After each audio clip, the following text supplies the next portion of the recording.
Bonjour à tous et bienvenue dans notre webinaire consacré à la décarbonation de la supply chain grâce au digital. Alors, avant de rentrer dans la session, je vais vous donner quelques informations sur le déroulé du webinaire.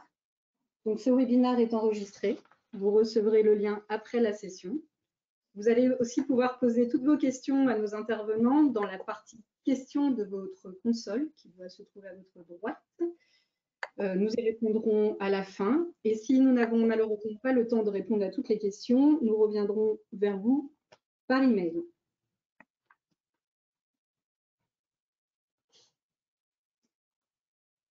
Alors, tout d'abord, ce webinaire vous est proposé par le Digital Transport Club. Donc, rapidement, ce club rassemble les entreprises qui proposent aux décideurs de la supply chain d'améliorer la performance de leurs flux grâce à des nouvelles solutions digitales qui optimisent les informations et les savoir-faire. Voici ici tous les logos des membres du club et je vous invite à aller visiter le site internet pour en découvrir plus. Maintenant, je vais laisser les participants se présenter chacun leur tour. Nicolas, je te passe la parole. Merci beaucoup, Marine.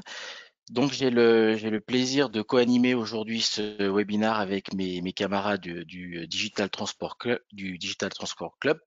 et avec également notre invité d'honneur aujourd'hui, Marc Baud du groupe ADO. Donc, pour commencer par TK Blue. Donc, TK Blue, c'est une agence de notation extra-financière et de labellisation du transport qui propose en mode SaaS une plateforme de calcul de l'empreinte CO2 GES pour chacun des acteurs de la supply chain, donc dans lequel on retrouve les transporteurs, les organisateurs de transport et les chargeurs, et ce, en toute conformité avec le décret français, la norme européenne EN 16258 et les standards du GLEC. Donc vraiment, notre objectif à nous, c'est de vous aider à établir un état des lieux de vos émissions GES, de vous donner des outils pour piloter la trajectoire de ces émissions GES et enfin valoriser toutes les actions que vous pouvez entreprendre pour réduire ces mêmes émissions de gaz à effet de serre. Et du coup, j'en profite pour passer maintenant la parole à Karl. Bonjour à tous. Donc, j'ai la joie d'être le patron de Baiko. Baiko, c'est une plateforme collaborative qui est dédiée à la gestion des flux en containers maritimes. Et nous proposons aux grands importateurs et exportateurs dans le monde entier des solutions qui leur permettent d'optimiser le planning de leurs expéditions, l'exécution de ces expéditions ainsi que le tracking pour mettre en place des tours de contrôle pour essayer d'avoir un meilleur grip sur à la fois la définition des besoins, le planning, l'exécution, le suivi. Et nous mettons le CO2 au cœur des décisions opérationnelles parce qu'on est persuadé que ça va être un facteur qui va impacter de façon profonde la vie de notre beau secteur d'activité. Thierry, à toi. Merci Karl. Donc je suis Thierry, en charge pour Opaline de l'activité commerciale. Opaline, c'est une plateforme collaborative qui est dédiée à la gestion et à la relocalisation des supports de manutention. La grande star parmi ces supports de manutention, c'est la palette Europe. Et Opaline, en fait, propose un modèle innovant aux industriels et aux distributeurs basé sur l'économie de la fonctionnalité de la coopération pour répondre à leurs enjeux sociétaux, environnementaux et économiques liés à la gestion de leurs emballages. L'objectif de la plateforme, c'est d'amplifier le réusage des supports de manutention pour éviter le rachat. C'est de simplifier ces usages, justement, en améliorant les relations entre les différents partenaires. Et puis, c'est aussi, par ces optimisations, la réduction de l'empreinte carbone des industriels dans la gestion de leurs supports de manutention. Voilà pour Opaline. Et je passe la main à Rémi. Merci Thierry. Bonjour à tous. Donc Sender est un commissionnaire de transport digital. Nous sommes présents au niveau européen et nous avons en fait développé notre propre plateforme qui nous permet d'échanger les ordres de transport. Donc nous avons en fait 3 sous-plateformes. Une plateforme dédiée un peu comme un back-office pour nos équipes opérationnelles. Ensuite, on a une plateforme dédiée à nos transporteurs et une 3e plateforme dédiée à nos chargeurs. Sender s'emploie à développer en fait l'utilisation de solutions alternatives, donc aussi bien des carburants alternatifs que du multimodal. Et je suis en charge pour la France de développer ces solutions. Je laisse maintenant la parole à notre invité, Marc. Merci Rémi. Donc Marc Beau, donc moi je suis rattaché à la direction supply du groupe ADO. Donc ADO, pour ceux qui ne connaîtraient pas, est l'entité qui regroupe toutes les enseignes de bricolage du groupe Mullier. Donc pour la plus connue qui est Leroy Merlin, mais il y en a une quinzaine d'autres, Weldom, Aki, enfin je pourrais pas tous les citer. Voilà, donc je travaille comme chef de projet et j'ai donc mis en place, et je le développerai tout à l'heure, un projet de digitalisation avec Opaline autour de l'appel d'offres. Nicolas. Merci beaucoup, Marc. Du coup, je vous propose maintenant d'attaquer la partie, d'attaquer tout simplement le webinaire. Et en particulier, avant de parler de décarbonation de la supply chain, réexpliquer ce qu'est le concept de RSE d'une manière générale, puisque quand on parle de carbone, de décarbonation, d'objectifs de réduction des émissions de gaz à effet de serre, généralement, cela s'inscrit dans un projet global de RSE pour une société. Alors la RSE, c'est la responsabilité sociétale des entreprises, donc c'est l'application au sein d'une entreprise des 3 piliers du développement durable, qui sont donc la protection de la population, la protection de la planète et tout ça bien sûr en préservant ses profits. Alors quand on parle de population, historiquement les sociétés avaient tendance à se concentrer uniquement sur ce qui était directement lié à leur activité, donc les clients, les fournisseurs et les salariés. Aujourd'hui, le volet RSE va un petit peu plus loin et quand on parle de protection de la population, ça englobe également tous nos concitoyens d'une manière générale, toutes les collectivités. Donc la RSE est un petit peu plus large aujourd'hui. Bien sûr, elle s'inscrit aussi dans la protection de la planète, dans lequel on retrouve le changement climatique, donc les émissions de gaz à effet de serre principalement, mais pas que. Aujourd'hui, la protection de la planète, ça passe aussi par tout ce qui tourne autour de la pollution, mais la pollution plus large, la protection des différentes ressources, puisqu'elles ne sont pas illimitées, la protection, la diminution de la consommation des surfaces agricoles et d'une manière générale, la gestion des déchets. Et il faut que toutes ces politiques-là, protection de la population, protection de la planète, en même temps soient profitables. Et aujourd'hui, il y a un lien direct entre profitabilité et RSE pour les sociétés. Aujourd'hui, une société qui a une véritable politique RSE, c'est une société qui va attirer, par exemple, de nouveaux collaborateurs. Et avec les problèmes de recrutement que l'on a aujourd'hui, c'est pas forcément du luxe. Elle va pouvoir fidéliser ces mêmes collaborateurs qui vont pouvoir se sentir intégrés dans une communauté éco-responsable. Une politique RSE aussi, ça permet d'attirer des consommateurs qui sont aujourd'hui de plus en plus sensibles à ces différents impacts environnementaux. J'en veux pour preuve, aujourd'hui, quand vous regardez une publicité pour n'importe quelle voiture, elle est quasiment aujourd'hui systématiquement électrique. Quand vous voulez acheter un produit dans la grande distribution, on vous parle de plus en plus de circuits courts.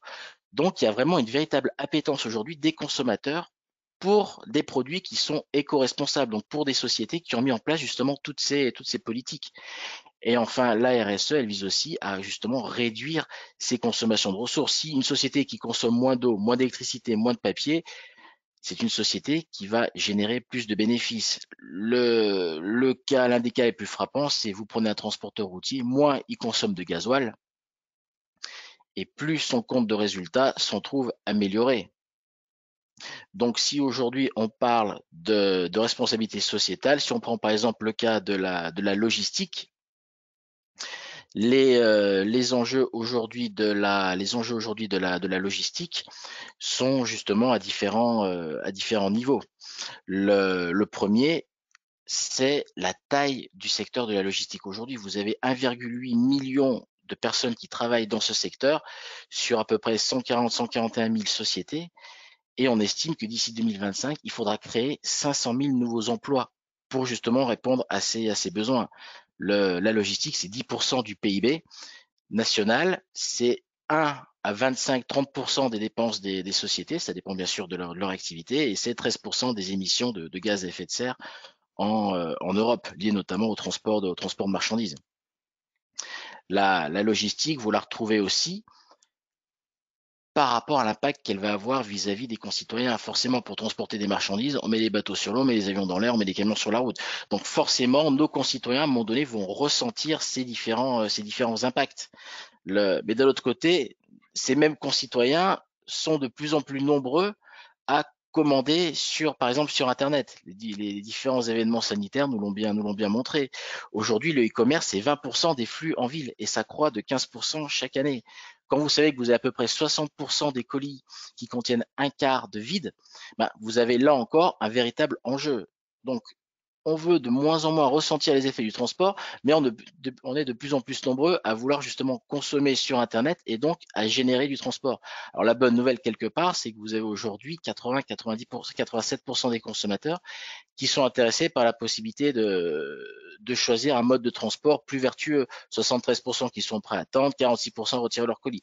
Donc il y a quand même des choses aujourd'hui qui font que on peut espérer pouvoir justement concilier ce qui a priori paraîtrait inconciliable. Marc, je crois que tu voulais justement intervenir par rapport à ces enjeux RSE sur les volets RSE de ton groupe ADO. Oui, c'est pas mon groupe, j'y participe.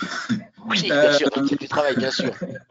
Ouais, donc tu as effectivement déjà donné beaucoup d'exemples, Nicolas, merci.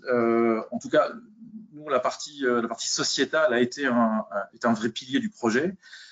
Chez ADO, c'est pas du tout cosmétique, ce sujet du sociétal, la sécurité du collaborateur, mais aussi du client.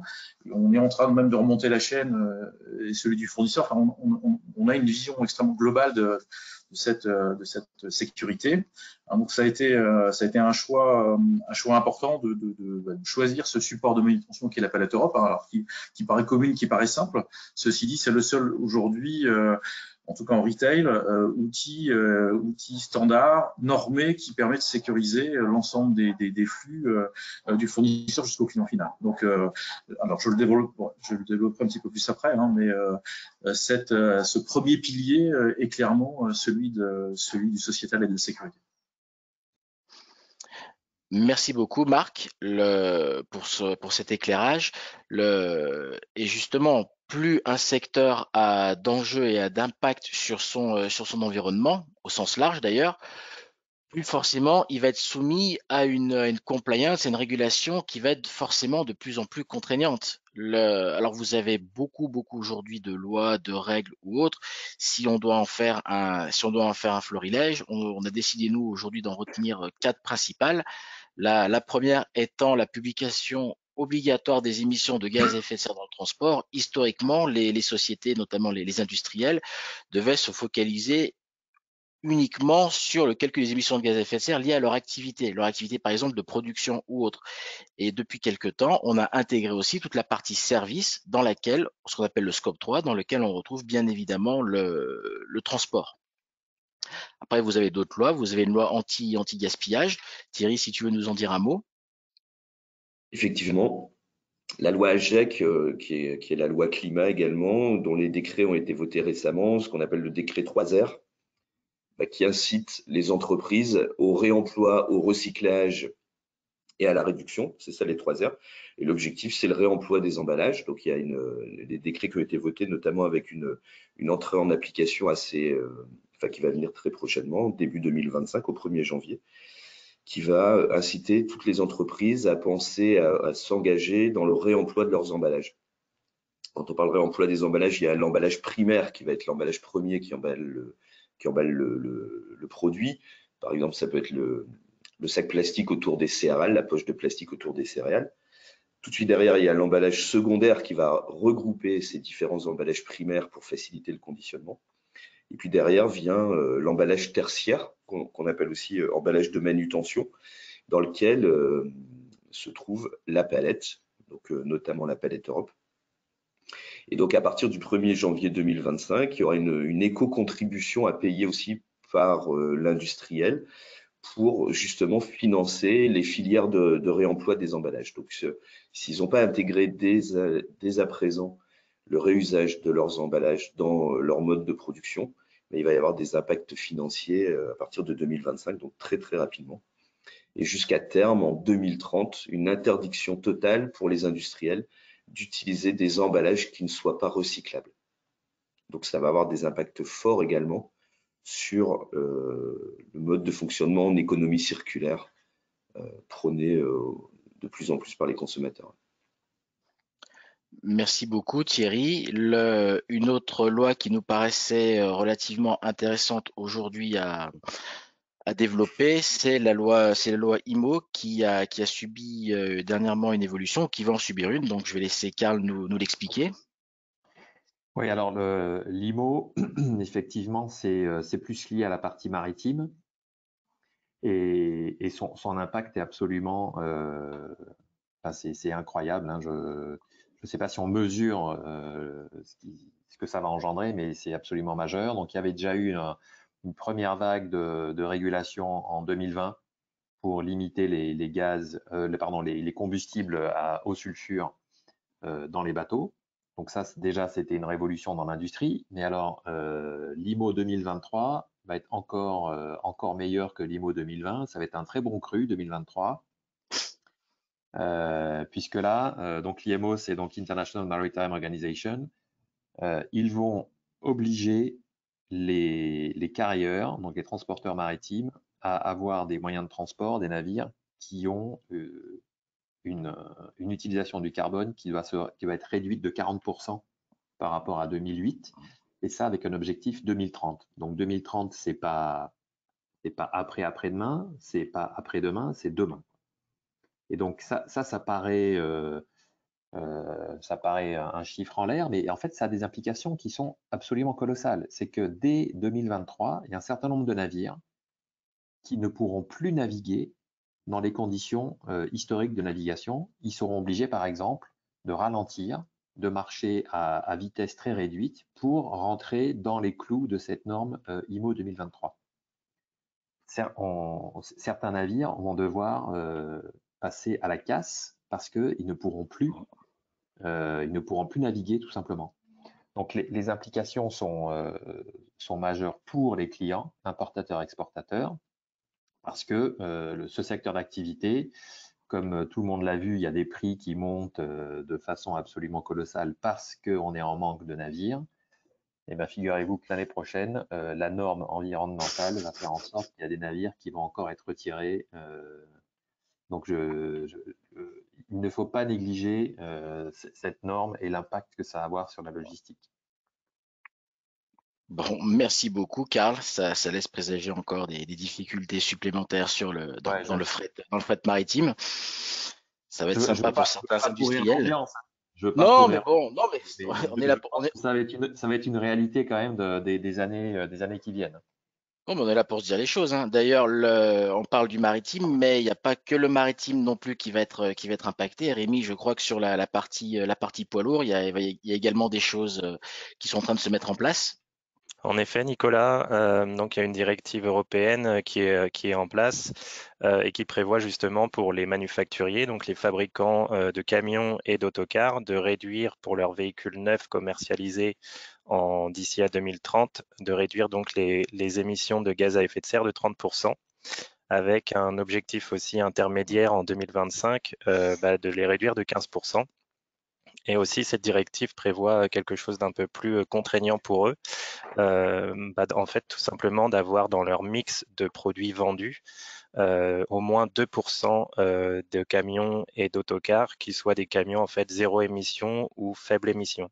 Donc forcément, ça va entraîner, je pense, des coûts de production plus importants pour pouvoir atteindre ces objectifs et donc forcément une hausse des coûts d'achat pour les transporteurs. Bon, donc ça va pas simplifier la vie non plus là encore des chargeurs des transporteurs. Surtout qu'en plus, si on rajoute le fait que par exemple dans les zones de faible émission qui sont en train d'être mises en place dans quasiment toutes les grandes Île-de-France, on ne va plus pouvoir rouler avec un véhicule diesel qui est trop ancien, voire dans certaines villes avec un véhicule diesel tout court. C'est sûr que là, les ventes de véhicules décarbonés vont prendre encore plus de sens. Bon, la bonne nouvelle, c'est que à travers toutes ces différentes réglementations, aujourd'hui, les chargeurs, les orientateurs de transport et les transporteurs ont quand même un certain nombre de possibilités de réduction sur une chaîne de transport. Alors, nous en avons listé 5 principales. Je vous propose de commencer par celle qui est la plus évidente et qui est pétrie de bon sens, donc à savoir la réduction des distances. Thierry, je crois que tu voulais nous en parler. Oui, effectivement. Alors, ça fait partie des applications directes aussi de la mise en œuvre d'un projet de digitalisation tel qu'Opaline, qui tend à mettre sous contrôle les flux logistiques d'expédition d'emballage et notamment aussi les flux reverse en recherche d'alternatives au transport physique. Il y a différents points sur lesquels on peut agir directement. Le premier, c'est qu'avec des outils de pilotage et de supervision de ces flux d'emballage, on va pouvoir justement visualiser les zones de rétention d'emballage et mobiliser ainsi les gisements disponibles. Souvent, on a des industriels qui rachètent dans l'urgence des emballages. Donc, il y a des coûts d'appro de palettes. Il y a des exemples de mise en perspective de ça que Marc pourra nous citer tout à l'heure de ce qu'il a mis en œuvre sur ce qu'ils ont mis en œuvre chez ADO. Effectivement, l'appro, le transport d'appro de ces emballages, il représente aussi une part non négligeable des émissions de CO2 quand c'est pas optimisé ou maîtrisé. Il y a des deuxièmes points aussi, c'est qu'à partir du moment où on a des outils de pilotage de flux, on va pouvoir aussi, avant de mouvementer des emballages, piloter au travers de la donnée précise, faire des jeux d'écriture pour réaliser des triangulaires intersites pour éviter de déplacer à nouveau des camions pour transporter des emballages. Raccourcir les distances d'appro, ça passe aussi par de la relocalisation. Il y a de plus en plus de solutions de relocalisation sur le marché pour éviter de transporter du bois, des palettes vides sur des grandes distances. Donc, on va pouvoir aussi, par une bonne maîtrise de la data, mobiliser ces solutions de relocalisation à des fins de réduction des émissions de gaz à effet de serre. Et puis, il y a aussi toute la partie optimisation des coûts de transport, de collecte de la reverse. Quand on n'a pas une vision temps réel de ces données et puis qu'on n'est pas capable en temps réel d'identifier des stocks d'emballage disponibles chez différents destinataires qui seraient dans un rayon d'action proche, on va quelquefois organiser une collecte d'emballage en plusieurs fois, alors qu'en ayant une bonne maîtrise de sa donnée et une vision de temps réel, on aurait pu optimiser une collecte sur 3-4 points de destination en même temps, à nouveau, pour réduire les distances de transport. Ça fait partie des exemples de ce qu'on peut mettre en œuvre avec une gestion optimisée des emballages. Merci beaucoup Thierry. Donc effectivement, une des manières de pouvoir réduire les émissions de gaz à effet de serre, c'est de moins, tout simplement, de moins rouler. Ou de moins. Mais à un moment donné, lorsque l'on a mis un certain nombre en place pendant un certain nombre de solutions digitales, on est forcément, mécaniquement, à un moment donné, obligé de transporter la marchandise. Alors là, après, on peut la transporter. Puisque cette marchandise doit être transportée, il existe, quand c'est possible, bien sûr, des alternatives qui permettent de pouvoir diminuer son impact environnemental en faisant par exemple du report modal. Le report modal, c'est passer de l'aérien au maritime, du routier au fluvial, du ferroviaire, de la route au ferroviaire par exemple. Je crois que Karl, tu voulais développer ce sujet. Oui, alors effectivement, ça paraît tarte à la crème de dire ça, mais la réalité est quand même contre ce côté tarte à la crème. C'est qu'effectivement, il faut favoriser les moyens de transport massifiés, que ce soit le rail ou la barge, quand on est sur l'inland. Mais donc ça, c'est sûr. Hein. On pourrait d'ailleurs en passer juste 10 secondes pour dire que nos hommes politiques là, qui sont en train de se faire réélire, il ferait bien, par exemple, de doubler les rails en sortie du port de Marseille, parce qu'il y a un seul rail de voie unique en sortie du port de Marseille. Enfin bon, bref, il y a un certain nombre d'aberrations sur les infrastructures en France. Mais en attendant, si on veut diminuer la partie inland et l'impact sur les émissions de gaz à effet de serre, il faut aussi se poser la question, pourquoi est-ce que Anvers est le premier port français ? Et ça, c'est une réalité. Donc là, on est loin de la tarte à la crème. Anvers, c'est 400 km de plus aller-retour pour aller sur Paris. C'est 600 km de plus pour aller sur Lyon par rapport à Marseille.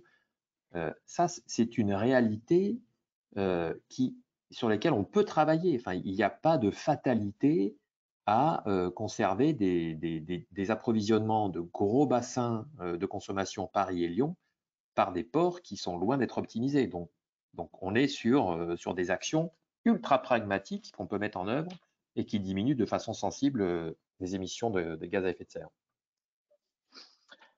Merci beaucoup, Karl. Juste à titre d'information, aujourd'hui, lorsqu'on parle par exemple du transport aérien, 1 tonne sur 1 kilomètre, donc 1 tonne kilomètre, c'est entre 700 ou 800 grammes de CO2 par tonne kilomètre. Ça peut monter jusqu'à 1200, 1500 selon la typologie des avions.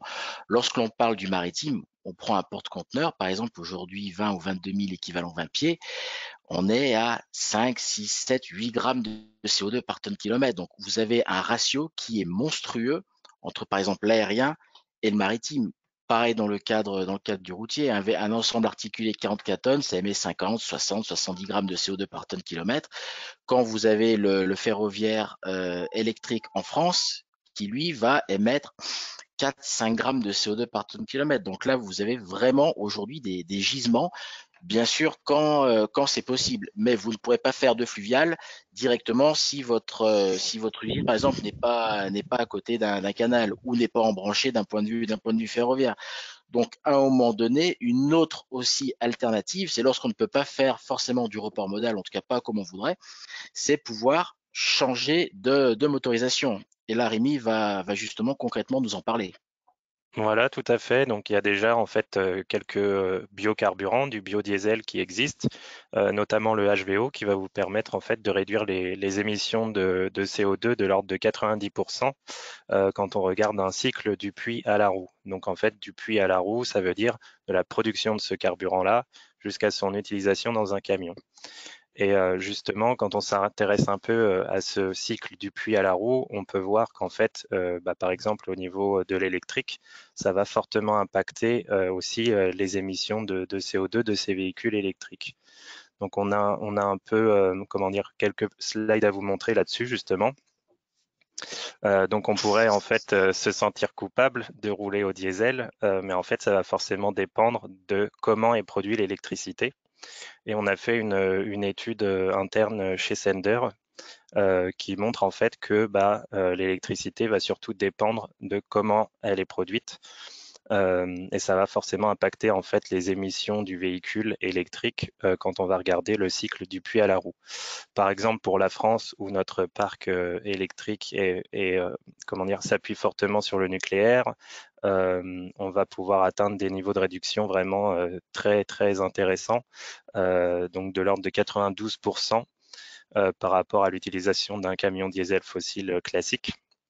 Mais si on regarde tout en bas de ce tableau, en Pologne, où là, ils vont avoir recours majoritairement à du charbon, eh bien, utiliser un camion électrique émettra plus de CO2 dans l'atmosphère qu'utiliser un camion diesel fossile.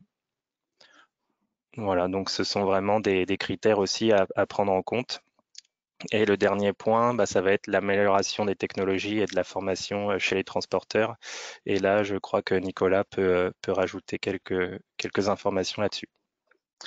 Merci Rébi. Je pense que là, tu viens de faire tomber un mythe qui était comme quoi l'électrique était forcément moins polluant que les émissions de gaz à effet de serre. Donc là, on vient de voir que selon l'endroit où est produit l'électricité, enfin en tout cas avec la technologie qui va produire l'électricité, c'est pas toujours aussi évident. Et c'est vrai qu'enfin, lorsque l'on a réduit autant qu'on pouvait les distances, que l'on a fait du report modal, que l'on a optimisé les taux de chargement, que l'on a utilisé les énergies alternatives, on en a quand même pas mal fait. Il reste effectivement une dernière partie qui là se trouve vraiment chez nos amis les transporteurs. C'est aujourd'hui tout ce qui va permettre, notamment par exemple dans le cas du transport routier, tous les équipements qui vont permettre à un véhicule de moins consommer, donc de moins émettre de carbone, que ça soit tous les logiciels aujourd'hui de télématique embarquée, les pneus basse résistante, le stop and start, les déflecteurs, les lubrifiants économie d'énergie. Sur la partie humaine, bien sûr, les formations des conducteurs, formation initiale, formation de rappel, programme de management d'éco-conduite. Donc là encore, il reste des 2, 3, 4, 5% sur chacun de ces critères à aller chercher encore en termes de gains de consommation, donc de gains directs en termes d'émissions de gaz à effet de serre. Donc voilà sur cette partie. Ce que je vous propose maintenant, c'est de rentrer dans la partie use case. Et aujourd'hui, qu'on a souhaité vous illustrer à travers trois cas d'usage. Le premier qui est un projet d'optimisation de reverse emballage. On vous présentera ensuite un projet de choix de carburant pour le transport routier, afin justement de faire écho à ce qu'on vient de vous présenter. Et enfin, on terminera justement avec pour illustrer le report modal via le maritime. Donc, je vous propose de passer au use case reverse palette, donc qui est le fruit d'un travail conjoint entre le groupe ADO et Opaline. Et je vais laisser du coup la parole à Marc et Thierry qui vont justement nous présenter ce binôme de choc et qu'est-ce qu'ils ont fait, les résultats qu'ils en ont retirés. Binôme de choc, je sais pas. En tout cas, c'est vrai, Marc, tu peux. C'est vrai que c'était un gros projet de digitalisation supply chain que tu as mené avec le groupe. Je sais, comme tu le disais tout à l'heure, c'était l'enjeu sociétal, il est important chez vous, la sécurité des people. Je te laisse peut-être détailler un peu quels étaient les principaux objectifs de ce projet et comment tu l'as mis en œuvre. Ouais. Ok Thierry, merci. Donc effectivement le projet, alors c'est le vrai fruit de collaboration entre les équipes Opaline et celles d'ADO Supply.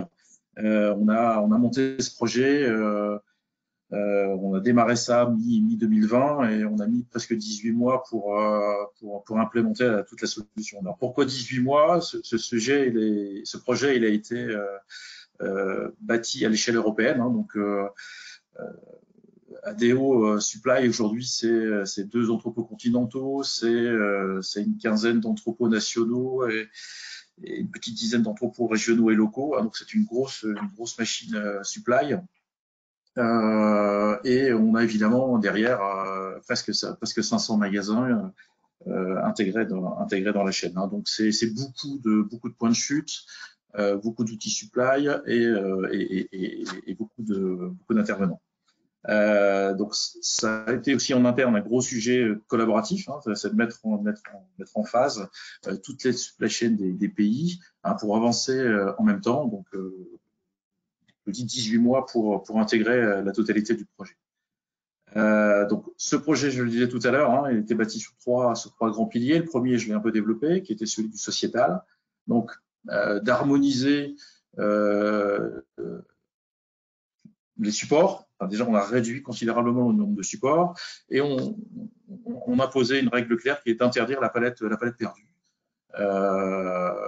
pour éviter de mettre en danger les collaborateurs et les clients. Donc clairement, la palette Europe répondait bien à cette universalité d'échange. En tout cas, je parlais de 15 business units tout à l'heure, c'est toute l'Europe de l'Ouest, mais c'est aussi toute l'Europe de l'Est. Je profite pour faire un petit coucou à mes camarades ukrainiens. Voilà, on a choisi ce support parce qu'il était clairement international et clairement avec une valeur d'échange qui permettait d'être utilisé sur tout le territoire.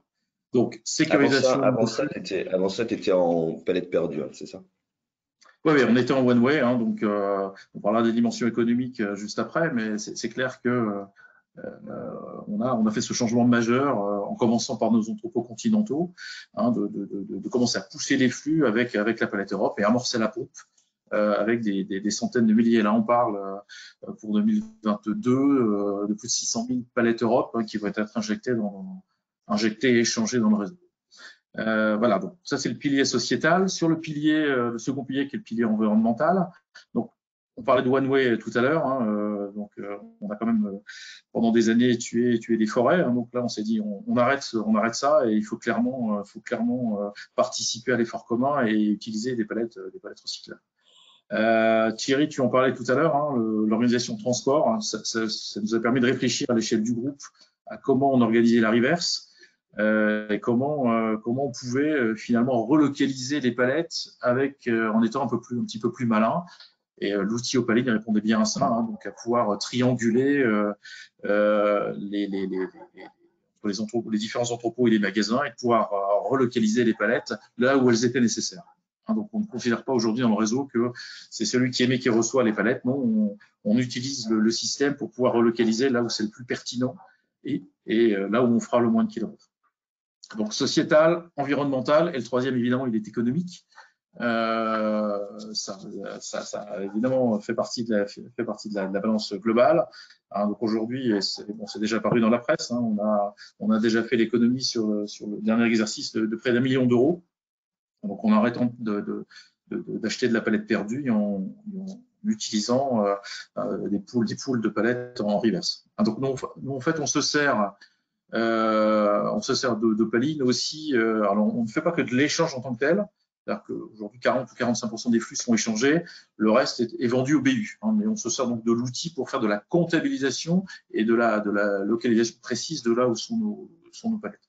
Hein, donc ça a apporté beaucoup de la collaboration et aussi l'outil sert d'outil contradictoire. C'est-à-dire que chaque business unit est en capacité de lire où est sa dette palette entre le continental, le régional, enfin le national, le régional et ses magasins, et donc est capable de refuser tel ou tel échange si la comptabilisation n'est pas la bonne. En tout cas, une gestion des litiges qui est très très simple dans l'outil. Donc voilà, hein, donc ce triptyque qui est important. On a économisé, alors évidemment, beaucoup de CO2 hein, grâce à l'effort de chacun. En tout cas, la dimension transport n'est pas exclue. Hein, le digital, c'est complètement nécessaire pour tracer et pour avoir la vérité du comptage des supports. Puis après, il y a un travail d'organisation qui est important sur chaque entrepôt logistique, sur chaque organisation au pays. Eh bien, il faut repenser, il faut revoir comment on peut trianguler et comment on peut amener une vraie économie sur l'échelle globale. Voilà, donc c'est vraiment gagnant. Les équipes sont ravies. Pour être honnête, malgré qu'on était à l'international, on n'a pas eu beaucoup de problématiques pour entraîner les équipes supply internationales sur ce sujet-là. Même si dans certaines, la sensibilisation sur l'environnemental n'est pas toujours le même. Hein, pour dire les choses clairement, dans les pays de l'Est, on est un petit peu moins sensible que dans les pays de l'Ouest. Ceci dit, la force du groupe a fait qu'on a entraîné l'ensemble des machines. Et donc ce système qui a démarré avec une première business unit en juillet 2020 est totalement opérationnel depuis septembre 2021. Voilà, donc là on est en run. Et on a que des retours très positifs. Évidemment, quand on annonce des économies aussi fortes, ça encourage tout le monde à accélérer. Donc voilà pour le témoignage ADO. Ouais, ce qui est intéressant à retenir, je pense on peut le résumer comme ça, c'est que tu pars d'un enjeu people et puis ce qui valide définitivement le projet, c'est aussi l'équation économique. Parce que, alors même si je sais que tu me diras que c'était vraiment pas la priorité pour vous, mais c'est aussi dans nombreux cas, la digitalisation, le projet de digitalisation sera validé parce qu'à la clé, en plus, on permet au groupe de réaliser des économies et c'est ce qui permet définitivement d'ancrer le dossier dans la réalité. Donc vraiment, on rejoint ce qu'on disait au début, la RSE égale effectivement gain d'un point de vue sociétal et planétaire, à travers votre exemple, mais en même temps, ça permet aussi de maintenir un modèle durable. Du coup, maintenant, je vais laisser la parole à Rémi qui va justement nous expliquer comment aujourd'hui, grâce aux solutions digitales, on peut plus facilement avoir accès à des transports qui sont un petit peu moins carbonés car utilisant des énergies alternatives. Oui, voilà. Alors du coup, donc pour mettre ça en perspective, hein, chez Sender, nous, on est vraiment présent sur le marché du camion complet. Donc on fait de la moyenne longue distance et c'est pourquoi en fait on va s'appuyer sur des solutions concrètes pour aider nos clients à décarboner certaines de leurs lignes de transport. Donc on va avoir deux options majeures qui vont être le B100. Donc c'est un biodiesel qui va permettre de réduire les émissions de CO2 de l'ordre de 60%. Donc ce carburant est issu en fait d'huile végétale et va nécessiter par contre en fait quelques contraintes, notamment la modification de certains camions ou l'achat de camions homologués B100, puisque le carburant n'est pas compatible directement avec tous les moteurs diesel. Ça va aussi impliquer quelques contraintes supplémentaires, car en France, par exemple, ce carburant va être uniquement disponible en flotte pour les flottes captives, ce qui veut dire que les transporteurs vont devoir s'équiper de cuves et donc forcément, ça va impacter la distance qu'ils pourront parcourir avec ce carburant-là, de l'ordre de 500 à 700 km suivant l'équipement des camions, puisqu'évidemment, à terme, il faudra qu'ils reviennent à leur base pour pouvoir faire le plein, ce carburant-là n'étant pas miscible avec du gasoil. Ensuite, on a un deuxième biocarburant qui est le HVO. Donc ce carburant-là est différent du B100 puisqu'en fait il va être composé en très grande majorité d'huile végétale recyclée et de graisse animale à l'intérieur desquelles vont être ajoutées en fait de l'hydrogène, des molécules d'hydrogène et en l'occurrence ça va rendre ce carburant compatible avec tous les moteurs diesel. Donc on va pouvoir être beaucoup plus flexible avec cette offre-là en s'appuyant en fait sur des stations publiques qui vont être disponibles en Hollande, en Belgique, en Allemagne et dans les pays scandinaves. Et aussi, ce carburant-là va être miscible avec du diesel, donc ça va en fait enlever la barrière distance et enlever la barrière transporteur, puisque absolument tous les transporteurs peuvent employer ce carburant-là. En revanche, une des contraintes majeures, tout simplement, c'est le fait qu'il faut qu'il y ait des stations à proximité des points de chargement ou de déchargement. On s'est donc posé la question pour certains de nos clients, comment décupler la disponibilité du HVO, donc comment rendre accessible immédiatement ce biocarburant sur certains marchés qui sont tout simplement dépourvus d'alternatives au diesel. Et en fait, on va combiner des besoins clients divergents.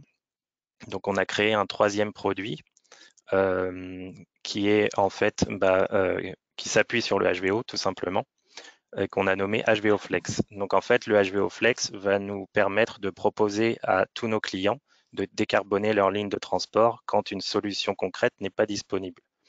Et en fait, on va s'appuyer sur deux besoins clients totalement différents. Donc admettons qu'on ait un client numéro 1, c'est un client intéressé par décarboner une ligne de transport. Cependant, pour ce client-là, sur sa ligne de transport, aucune solution concrète n'est disponible. En revanche, ailleurs au sein du réseau Sender, ailleurs en Europe, on a un deuxième client qui, lui, son objectif, c'est d'avoir un coût de transport le plus faible possible. Mais pour ce client-là, sur cette ligne-là, eh bien, nous avons une solution concrète de disponible du HVO.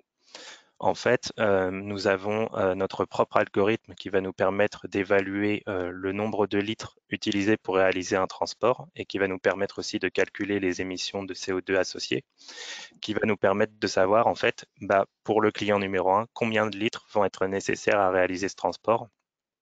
Et nous allons en fait utiliser le camion numéro 2, celui qui a accès à une station HVO, pour tout simplement faire le plein de ce carburant-là et ainsi pouvoir décarboner la ligne du client numéro 1. Nous avons donc en fait un moyen via le digital de décarboner des lignes de transport à travers toute l'Europe en combinant ces deux types de besoins différents.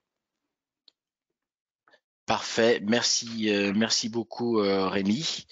Maintenant, nous allons passer au troisième use case qui concerne le transport aujourd'hui le plus important en termes de volumétrie, qui est le transport maritime. Donc, je vais laisser Karl nous le présenter.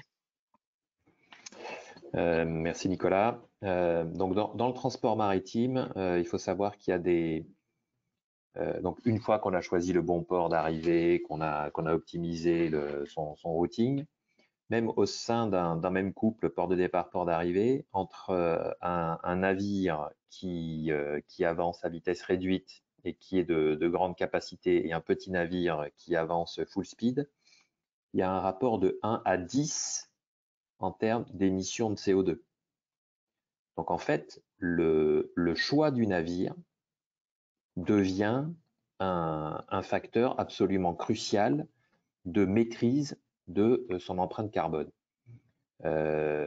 Et donc ça, c'est un fait. Ce rapport de 1 à 10, on le vérifie tous les jours. Et la raison pour laquelle il y a ce rapport de 1 à 10, ben, il y en a plusieurs. C'est que les routings entre un port de départ et un port d'arrivée peuvent être très différents. Vous avez des routings qui sont directs ou des routings qui sont beaucoup plus longs.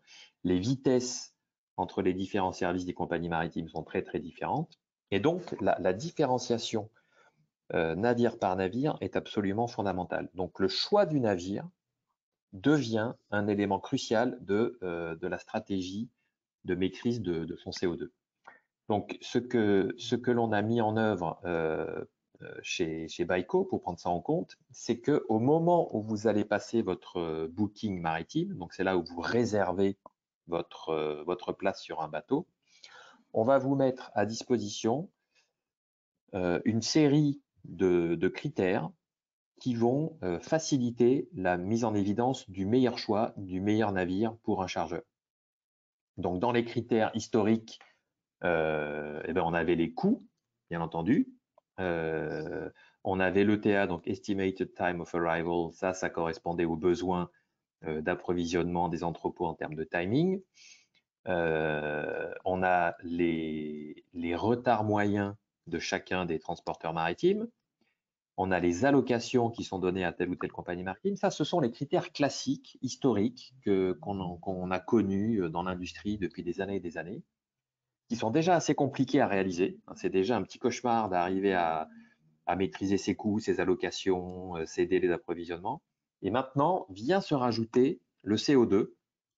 Et donc, ce que l'on réalise chez ByCo, c'est qu'à chaque shipment, à chaque moment où on va choisir de monter sur tel ou tel navire, on va donner aux opérationnels un outil qui vont mettre en évidence le meilleur bateau en fonction de leurs critères.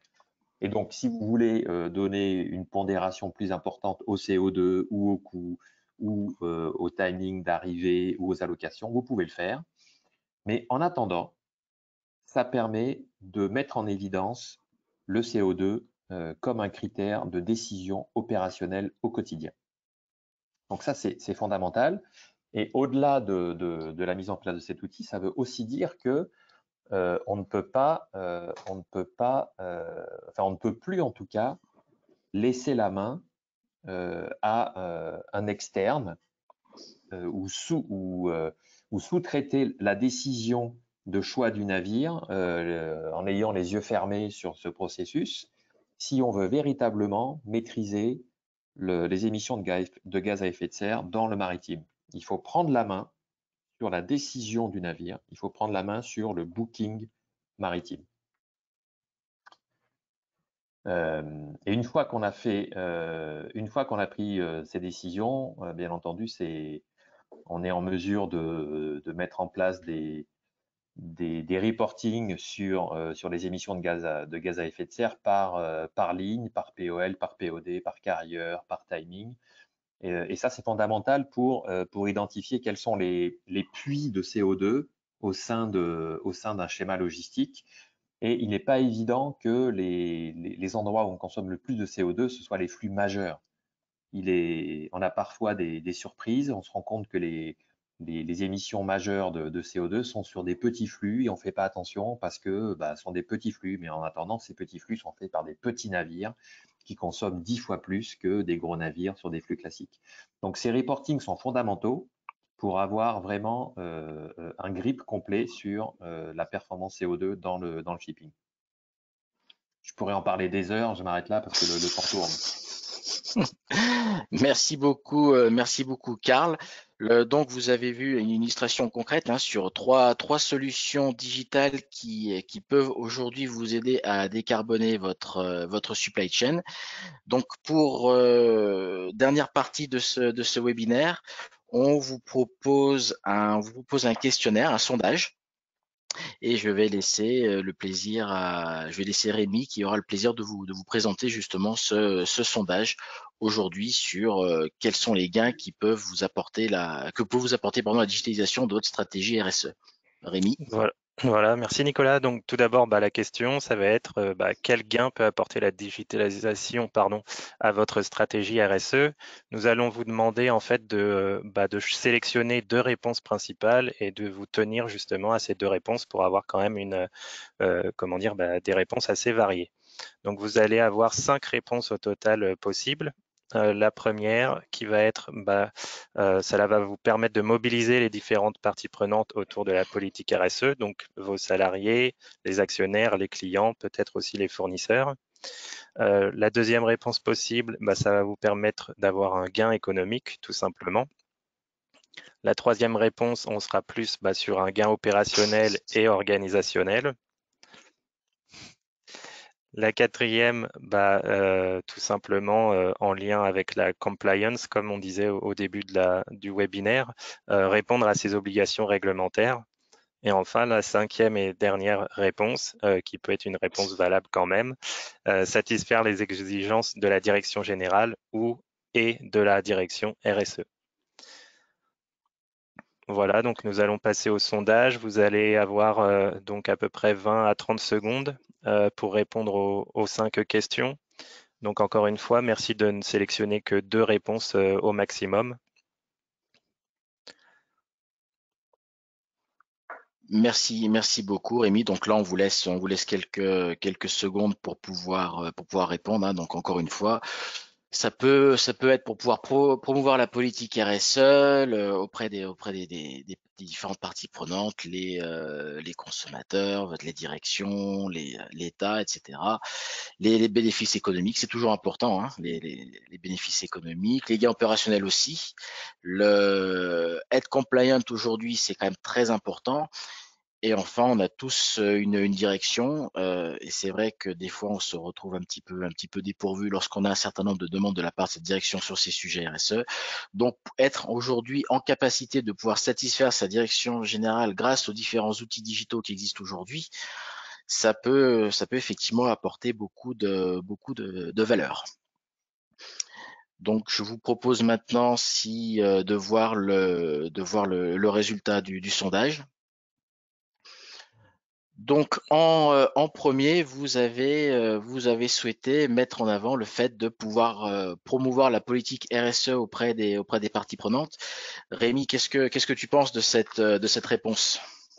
Pour moi, c'est tout à fait en lien, toujours pareil avec ce qu'on disait au début du webinaire, c'est-à-dire que la RSE est de plus en plus présente, elle est variée, c'est-à-dire qu'elle va toucher tous les secteurs et évidemment tous les départements.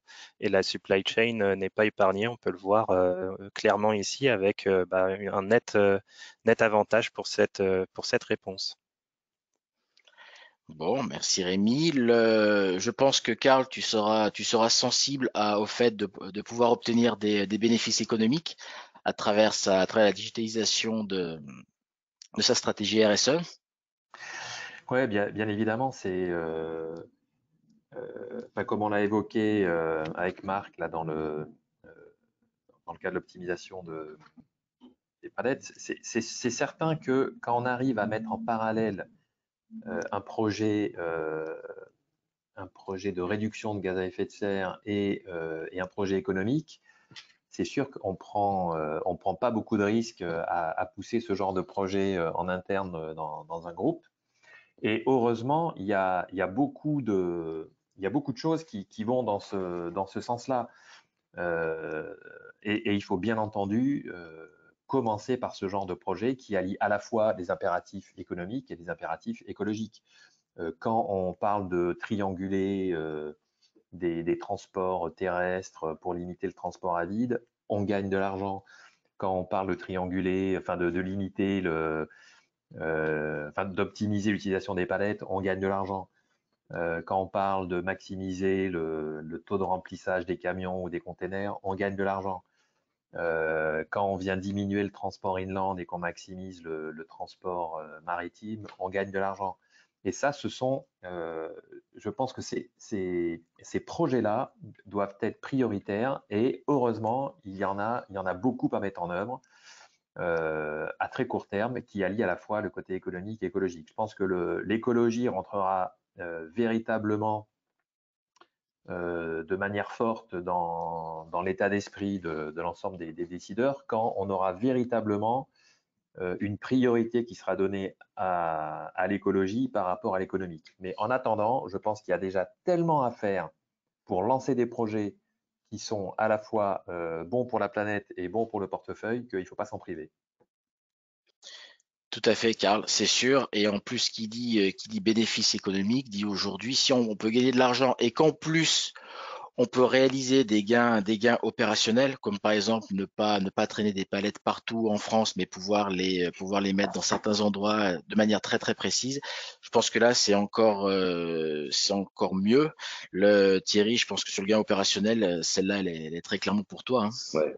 Oui, bah, très, très rapidement parce qu'on est un peu en retard, mais c'est vrai qu'elle est pour moi et pas que.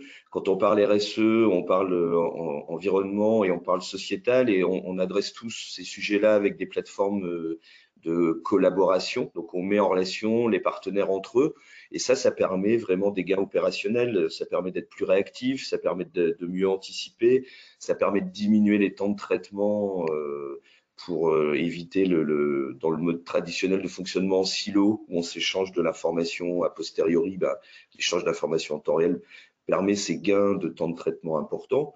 Et puis, d'une manière générale, on est plus efficace dans ces opérations logistiques et en étant plus efficace, opérationnellement, on est plus rapide. C'est l'exemple qu'on prend sur la gestion des emballages. Dès l'instant où c'est une information partagée en temps réel, globalement, on réduit de 30% le temps administratif passé et puis on optimise de 15% le taux de reverse sur 100 000 palettes expédiées. On récupère 15 000 palettes de mieux. Quand on connaît le prix d'une palette Europe aujourd'hui, c'est-à-dire que par tranche de 100 000 palettes expédiées, on fait un saving sur une base d'une palette à 15 €, un saving à peu près de 200 000 €. Donc, c'est pas négligeable. Et ça, c'est des gains opérationnels directs.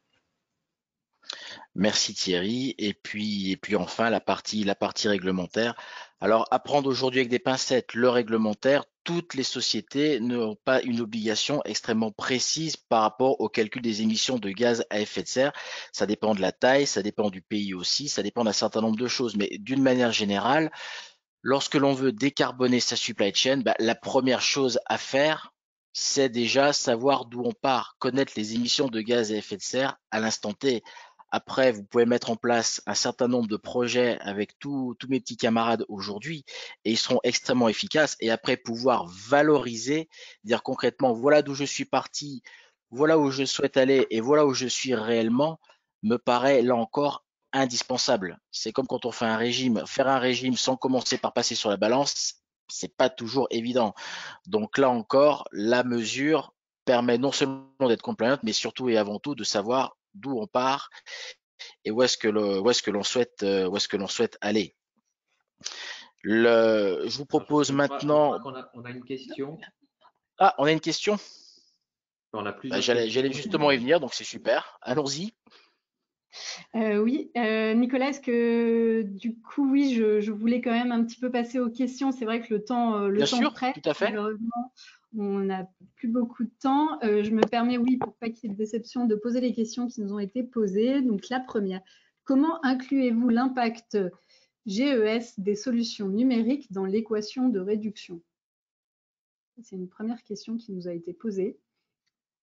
Oui, ça c'est une excellente question. Quand on regarde le coût que représentent les Amazon, Azure et Google dans les émissions de CO2, c'est assez significatif. Je ne parle même pas des bitcoins et autres joyeusetés qui font du numérique un gros consommateur de CO2. Donc effectivement, aujourd'hui, il y a des manières de coder qui sont plus économiques que d'autres en termes d'utilisation de CPU, de GPU, et qui permettent de pas faire flamber ce côté utilisation machine.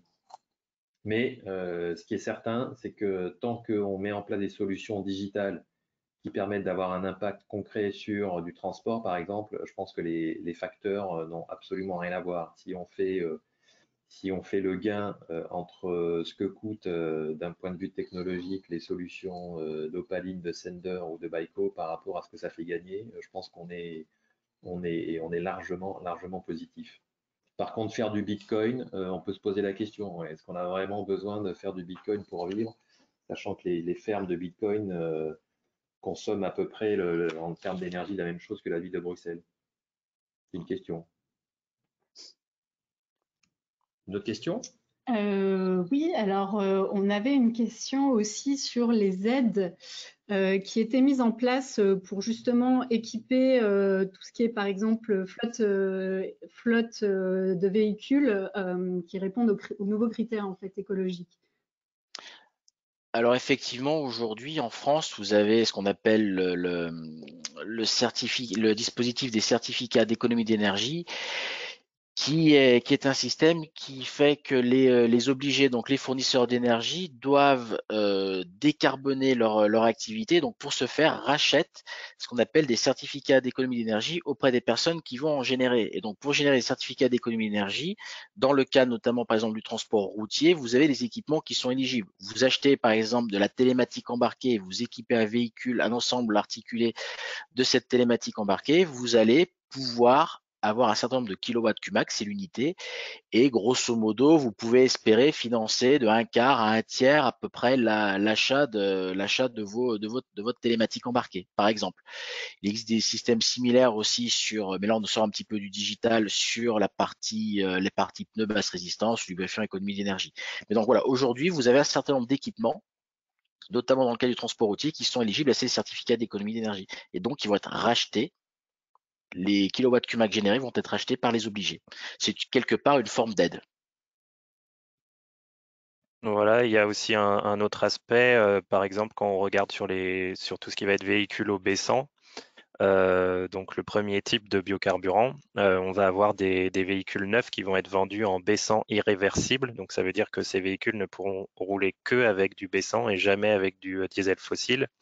Et suivant les types de véhicules, on va pouvoir avoir un suramortissement possible de l'ordre de 40% de la valeur du véhicule. Donc c'est une aide en fait un peu comptable, hein, tout simplement, qui est proposée là-dessus. Merci Rémi. Je vous propose de prendre une dernière question et ensuite de conclure rapidement. On a donc une question qui est plutôt pour Baiko. D'où viennent les données pour calculer le CO2? Comment calculez-vous le CO2? Alors, la partie calcul du CO2, donc donc déjà on travaille avec un partenaire qui s'appelle C-Roots, avec lequel on a gagné une subvention européenne pour justement mettre en place la prise en compte du CO2 dans les décisions opérationnelles pour optimiser le shipping. Et en fait, il y a bien deux choses qui sont différentes. Il y a la mesure légale qui correspond à des moyennes de moyenne. Donc ça, c'est très bien, mais ça ne permet pas de faire des décisions opérationnelles pointues navire par navire. Et donc, ce qu'on fait avec C-Routes, c'est quelque chose de beaucoup plus granulaire, c'est de prendre pour chacun des navires, chacun des routings, chacune des caractéristiques des moteurs de chacun des navires, d'avoir une estimation du CO2. Donc, on fait appel à eux pour mettre en évidence à la fois le côté granulaire navire par navire et à la fois le côté réglementaire pour faire des reportings CO2 qui sont dus chaque trimestre. Je crois qu'on a fini. Écoute, si Marine, on n'a pas plus de questions, je pense qu'il faut maintenant, il est 12h03, donc oui, pour respecter. Je pense que là, il faut qu'on conclue. De toute façon, on reviendra vers toutes les personnes à qui on n'a pas pu répondre. Voilà, Nicolas, je te laisse le mot de la fin. Bon, bah écoutez, merci, merci encore une fois à toutes et tous pour avoir été présents aujourd'hui. Merci à tous mes collègues du Digital Transport Club et puis surtout un grand merci à Marc pour sa présence aujourd'hui. Et moi, je souhaiterais lui laisser pour le coup le dernier mot de la fin, Marc. Écoute, merci Nicolas, enfin, merci à toute l'équipe, hein, ça a été un plaisir de partager ce moment avec vous. On a entendu quelques contraintes. Moi, j'entends aussi beaucoup de bonnes nouvelles. Il y a beaucoup de leviers. On l'a vu sur le maritime, sur le transport routier, le sujet carburant que je ne connaissais pas il y a encore 10 jours. En tout cas, bravo Rami pour cette solution et beaucoup de choses à faire sur la log. Donc, en tant que key user, ces modèles digitaux en mode SaaS sont très souples, beaucoup d'agilité. Ça permet de garantir le collaboratif avec les équipes. Et ça nous a franchi, enfin moi je l'ai vécu comme ça dans différentes structures, ça nous a franchi des lourdeurs de l'IT. Enfin, n'hésitez pas à aller voir ces solutions très agiles. Pas besoin d'interfacer les systèmes lourds. Dans un premier temps, ça vous permet de démarrer assez rapidement les projets. Donc, en tout cas, moi, je me tiens à votre disposition aussi pour témoigner, pour continuer le témoignage sur l'expérience ADO. Donc, n'hésitez pas à me contacter au travers du Digital Club ou de LinkedIn sur lequel je suis aussi présent. Voilà. En tout cas, merci à vous, c'était super. Merci beaucoup, Marc. Bah, écoutez, il est temps de conclure. On vous souhaite à toutes et tous une excellente après-midi, un